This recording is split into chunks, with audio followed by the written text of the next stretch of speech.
recognizing him. Here they just don't, she just doesn't recognize him until he speaks her name. There is discontinuity about Jesus, the resurrected one. It's still him. It's still him. When he speaks her name, she knows him. She knows the sound of her name in his mouth, in his voice. My sheep recognize my voice, Jesus said way back in whatever that was, 12 or so, chapter 12. And he knows her, she knows him, and there is this love relationship and intimate connection between them. It's there between Jesus and John. It's there between Jesus and Mary. And there's just this exquisitely tender, intimate scene in which the sound of her name from him creates recognition. She is not mistaken about who this is. It is Jesus. And is he a spirit or a ghost? How can you tell? She grabs onto him. She grabs onto him. Now, in one of the puzzling exchanges, he says, don't cling to me. Don't keep on holding on to me. He doesn't catch her before she does it. It isn't because he wasn't quick enough. If he had cared, he wouldn't have let her grab him. He's touchable. Later we will see that he eats. Later we'll see that he appears behind closed doors without opening them or blinking in through the window. So there is continuity and discontinuity about the risen Jesus with the pre-death Jesus. Anyway, she recognizes him, and then Jesus says something puzzling, and that is, don't hang on to me, don't keep on hanging on to me, because I haven't yet ascended to my Father and your Father, my God and your God. It's a little bit confusing. John never really gives us an ascension narrative. Matthew never gives us an ascension narrative. Luke gives us two, one at the end of his gospel and one at the beginning of Luke. Mark doesn't give us anything. But we know from Luke and from John that Jesus ascends back to the Father in heaven. I've read a whole bunch of opinions about the I have not yet ascended to my Father, of schedules about that, speculation about what that means. In the end, I don't think Mary knew what it meant. I don't think the church has ever known entirely what it meant. But it's clear that it means he is going to ascend to his Father. He is going back to his Father. And by the way, the implication is that what is going back to the Father is what Mary hugged. Not a ghost, not a spirit. God is spirit. And those who worship him must worship him in spirit and truth, Jesus says to the woman at the well. But Jesus, the resurrected one, has a body that can be touched, and yet it is in discontinuity with his pre-death body in some sense. Not easily recognized always, and appears behind closed doors sometimes.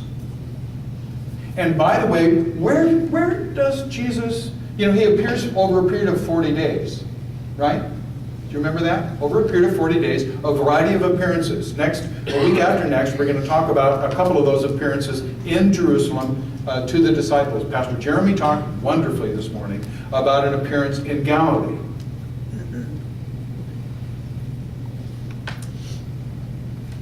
Where was Jesus? Where was Jesus during these appearances? Did he move into an apartment in Jerusalem? Did he live with Lazarus, who he raised from the dead in Bethany? He had stayed there before. Did he hang out with the boys in the upper room? We don't know. But the word appearances is suggestive of something, isn't it? Wherever he wasn't around all the time. He appeared from time to time. But it suggests, doesn't prove, doesn't say, it sort of suggests that in between appearances, you didn't exactly know where to go find him. He wasn't at, Broadway in Maine. But he appeared from time to time.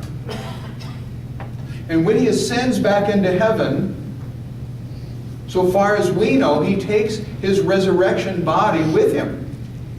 The one in which you could see the nail marks and the spear mark. Now, maybe there's more picture language in that than literal language. I don't know. I think it's fairly literal, actually, but depends on how you want to slice it out. And we'll talk more about that next week, too. But when Jesus ascends, there's no evidence that at 10,000 feet, the resurrection body kind of sloughed off so that he could go be back at the right hand of the Father, completely spirit. There's evidence that in heaven, the resurrected body with the nail marks is still there, perhaps. Not proof, but we're thinking about it. Glenn?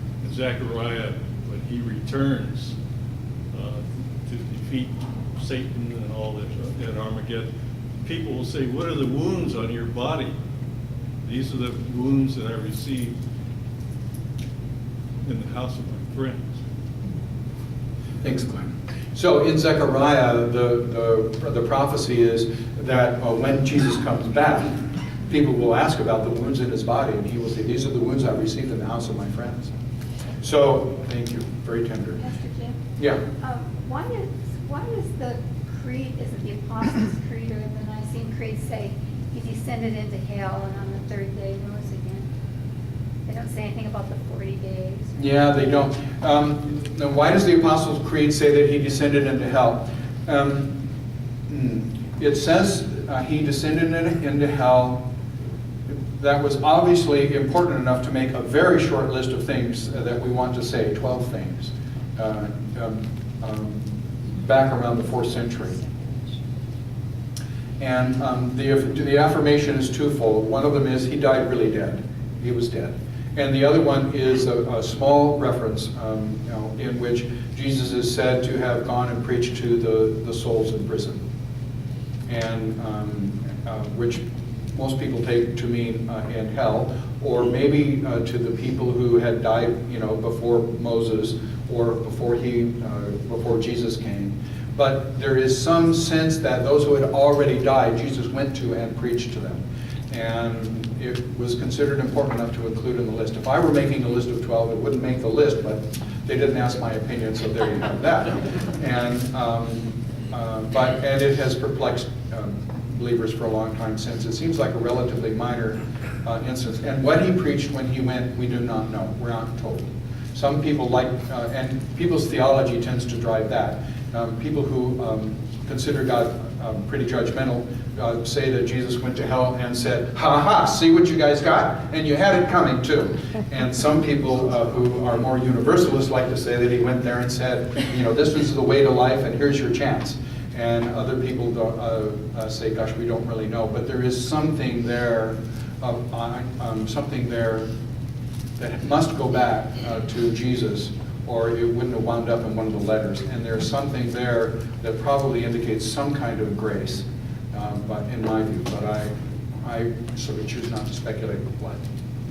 Why did he tell Mary, "Don't touch me," but then later he invited Thomas to touch him? Yeah, why did Jesus tell Mary, "Don't touch me," and later told Thomas, "Touch me, stick your hand in the deal"? I think there's been a lot of comment on that among commentators. About half of it I really don't like. I think it's a mistake to make there an intentional contrast, kind of like inviting one to touch and the other not to. The fact is, he had already been touched by Mary. He asked her to let go, and the point of there's a point to be made in each of them, and they're independent of each other. The point with Mary is, you're hanging on to me, but I want you to know that you cannot hang on to me all the time. You've got to let me go. I am going to ascend to my Father, and I won't be here to be hung on to. That's the point Jesus is making with Mary.